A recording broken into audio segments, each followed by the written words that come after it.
আজ থেকে পুরো দায়িত্ব তোমার হাতে। এই কাজ সহজ নয়। উগান্ডা শিফটের জন্য তোমাকে প্রতিটি বিপদের মুখোমুখি হতে হবে। স্যার, পৃথিবীতে এমন কোনো কিছু নেই যা ক্যাপ্টেন হাল্কের শিফটকে ইউগান্ডা যেতে থামাতে পারে। ঠিক আছে, কিন্তু মনে রাখবেন এটাতে খুব দামি জিনিস আছে। সবাই কান খুলে শোনো, আমাদের হাতে বেশি সময় নেই।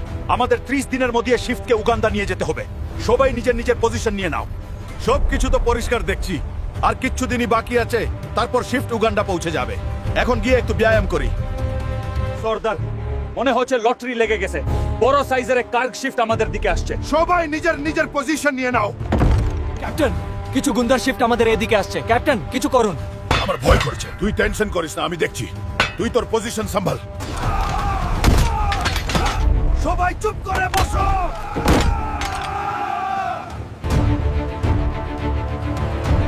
তোর মতো মশাদের এত সহজ যে তুই ক্যাপ্টেন হাল্কের শিফটকে অ্যাটাক করলি। দেখ আজ আমি তোদের সাথে কি করি। চুপ কর, না হলে তো খেল শেষ। কি বললি তুই? খেল শেষ? খেল তো এখন শুরু।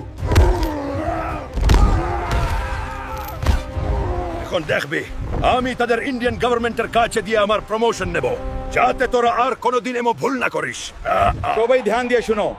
হাল্ক আজ শুধু শিফটকেই বাঁচাই নেই, হাল্ক ইন্ডিয়ার নামও রোশন করেছে। সবচেয়ে প্রথমে যদি আপনারা একজন ভারতীয় হন, তাহলে হাল্কের এই কাজের জন্য চ্যানেলকে সাবস্ক্রাইব আর লাইক করে ইন্ডিয়ার নাম আরো এগিয়ে নিয়ে যাবার জন্য